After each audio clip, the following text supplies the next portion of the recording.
program is called English at Home is It's Fun. Hey, Naho, how you doing today? I'm doing super. Awesome. I'm pretty in a good mood. Excellent. Mostly because it's Saturday now. Oh, Saturday. That's your day that you have many things that you have to do, right? Well, I don't have any classes. I don't have any school. So, well, other than studying at home, there's not much to do. Just hanging around reading favorite books and stuff. Nice. What are you reading these days? Well, I just read Warriors. Oh, okay. I just completed all of the series. All I have to do is wait for the next one to arrive. And now I'm reading Percy Jackson. Percy Jackson. I don't know that one. Warriors, I know. I don't know Percy Jackson. Oh, in case you don't know, it's about a story about Greek mythology, but there is this boy who is the son of the gods who just go on adventures. Oh, okay. That's the basic story. Sounds very, very cool. So what are we going to talk about today? Oh, well, I want to talk about the ecosystem, but I do have a little news that I want to talk about before we get into the main title. Okay, have you heard about the news? Well, I'm pretty sure that you didn't, but these days, it's raining like until yesterday. Right. Today it was bright and sunny, but yesterday it was super raining. Yeah, and I've heard that you guys have had a lot of rain recently. Oh, yeah. In Kumamoto and Miyazaki and Kagoshima Prefecture that are on, well, more of the south side of Japan, Okay. had so much rain Wow. that their forecasts had to tell residents there to flee to a safer building. So evacuate from your house and go to safe places. Mm-hmm. Oh my God. And, well, it was quite a lot of rain. Wow. Some rice fields just turned into a literal pond. Oh my God. Yeah, it was not a normal rainy day where you splash in the puddles, Right. I'm afraid. About the system of the eco thing, today I'm going to be talking about what Japan is doing to improve, especially when the Tokyo Olympics are coming at 2020. Next year. Only 1 year away. Yeah. So Coming time is soon. running out, and all those ecosystems are developing. Are you going to be participating in the Olympics, like long distance running or swimming? Which event are you going to be in? Oh, you know what? I stink at PE. Oh, yeah? I stink at running. I stink at doing all sports. Oh, So gotcha. sadly, I'm not participating in any part of the Olympics. Okay, gotcha. I'm just watching it TV, and I'm good with that. Yeah, I hear you. And Japan, the country, is actually thinking about banning plastic bags for shops, like convenience stores, retailers, stuff. You know, I heard that Uniqlo made a decision that by next year, by 2020, there's going to be no more plastic. I heard about that same news. The company going around Uniqlo and GU, which the big company is called Fast Retailing, it's thinking about banning plastic bags and switch them into paper bags. And those paper bags also cost 10 yen, which is basically about 10 cents. Yeah, about 10 cents, yeah. And they're going to do it until the Olympics comes. That's awesome. Well, you're making progress, Japan. You're making progress, Japan. Today's topic is not actually about the progress we're making about the Olympics and stuff. And now we're going to be talking about actually recycling that are not recycling. Okay, recycling that are not recycling. Yes, and it seems like a very complicated thing when you hear it, but actually it's just very simple. We call it high plastic, but there are plastics that are hard to recycle. And what kind of materialistic plastic is that?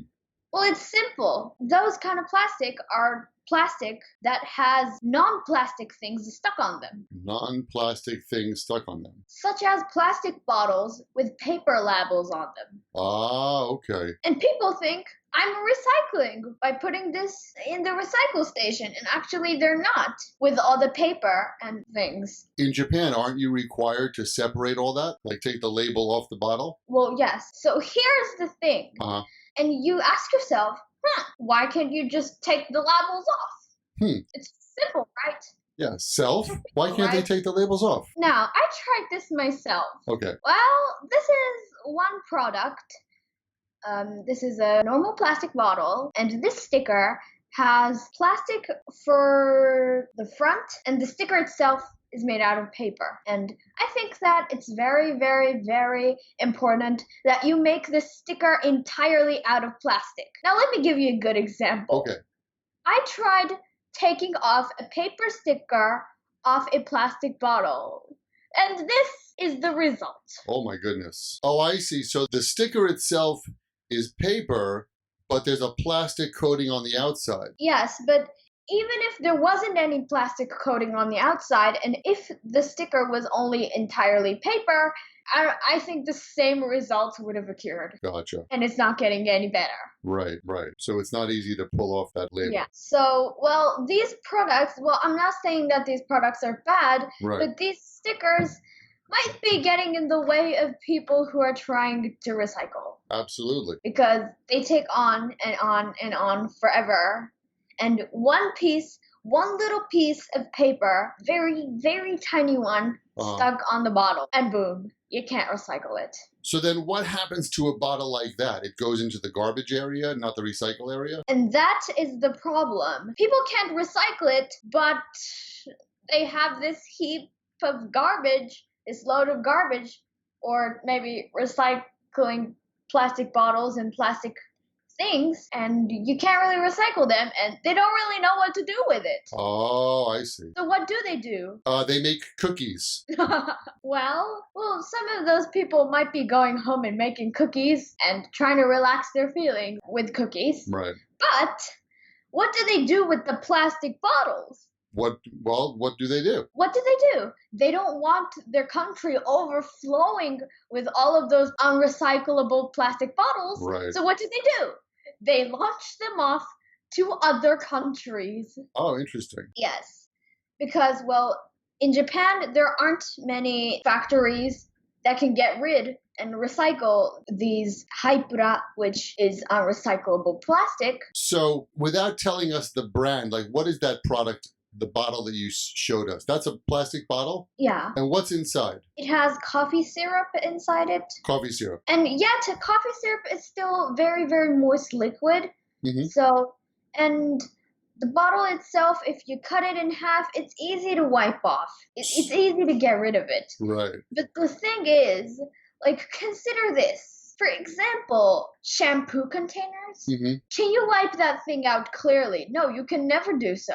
Yeah, you'd have to cut it in half, right? And try to wash it. Yeah, you can try that, but can you get rid of all the shampoo in the nozzle? Maybe not. And some people just can't know what to do with it, and they just think, it's just a very small amount of shampoo. I'm sure people can recycle it, and they can't.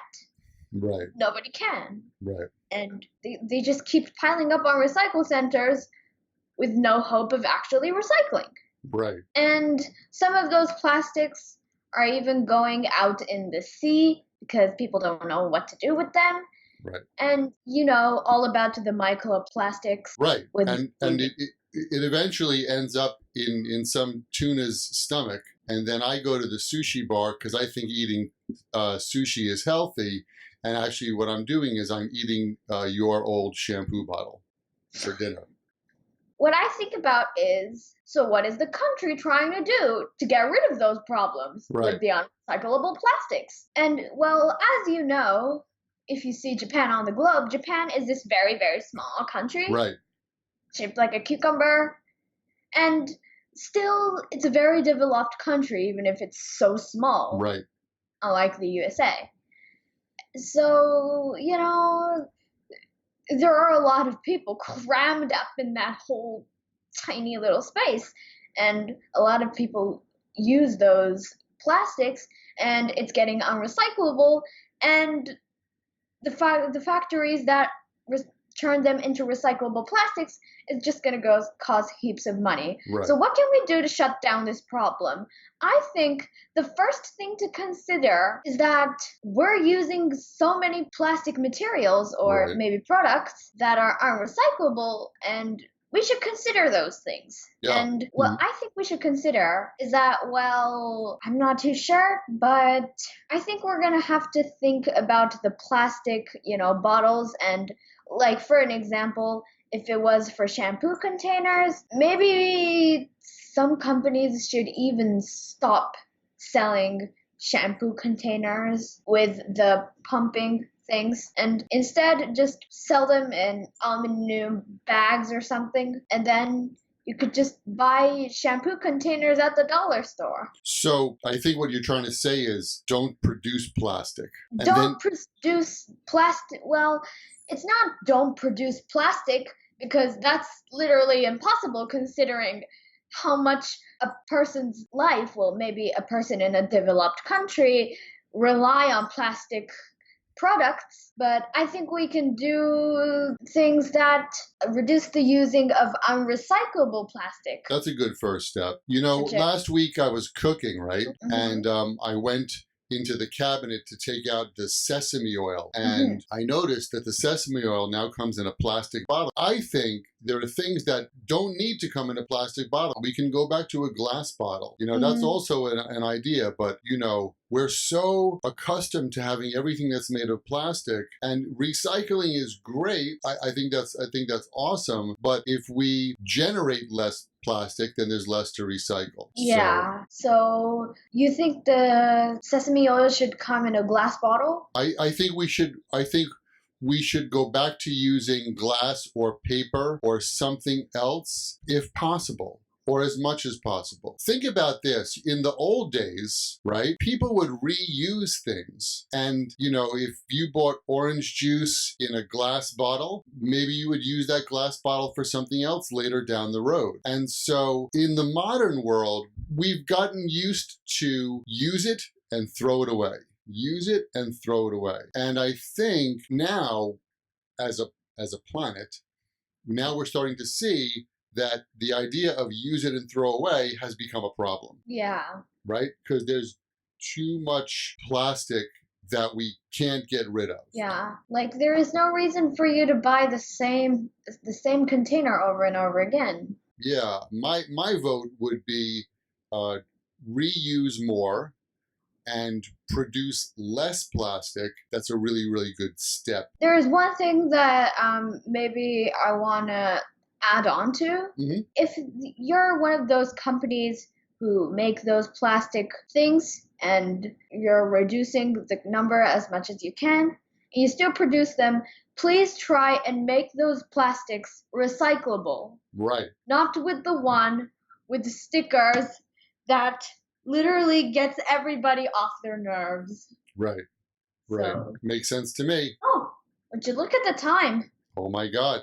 Fine when you're having fun. So, thanks, Michael, for chatting today. I had a very, very good time. And thanks, Naho. And that, everyone, is our public service message for today. Let's keep the earth as green as possible. All right. I'm Michael. And I'm Naho. And this program is called English at Home is fun. Bye, guys. Thanks for listening. Thanks for watching. Bye. Bye.